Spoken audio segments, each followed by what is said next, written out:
Seorang pria 60 tahun didiagnosis mengalami sirosis hati dan dibawa ke rumah sakit.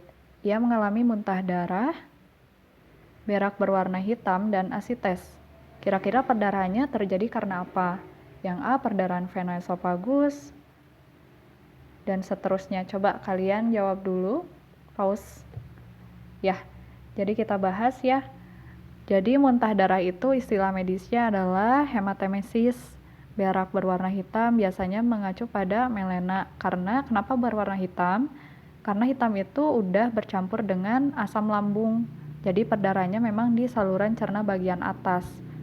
Kemudian asites, ini adanya perpindahan cairan akibat tekanan dari pembuluh darahnya yang tinggi. Akibatnya cairan di dalam pembuluh darah itu ekstravasasi.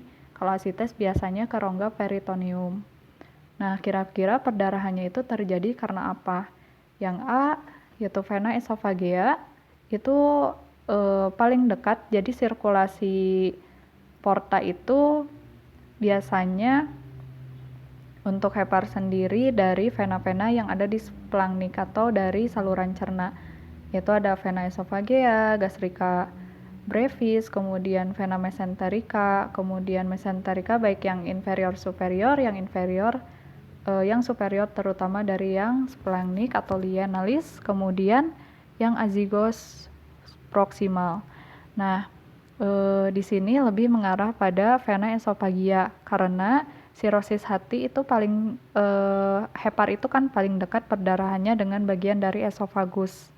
Kalau misalkan ke heparnya nih, ke hepar ini bagian esofagus, kemudian nanti ada bagian gaster. Nah, seperti ini ya kurang lebih. Nah, esofagus ini perdarahannya paling dekat ke bagian dari hepar venanya. Sedangkan gaster ini harus agak jauh ya. Meskipun bisa juga.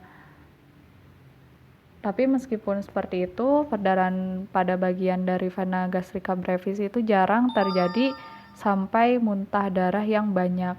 Yang paling sering komplikasinya adalah vena esophagia. Untuk yang gastrika dan yang di GI tract bawah itu biasanya terjadi adanya pelebaran saja, varisesnya saja. Biasanya jarang terjadi perdarahan. Nah, biasanya kalau misalkan di umbilikus atau daerah abdomen muncullah gejala seperti kaput medusa. Itu emang seperti bisa karena seperti itu atau bisa juga karena metabolisme dari hormon estrogennya yang menurun.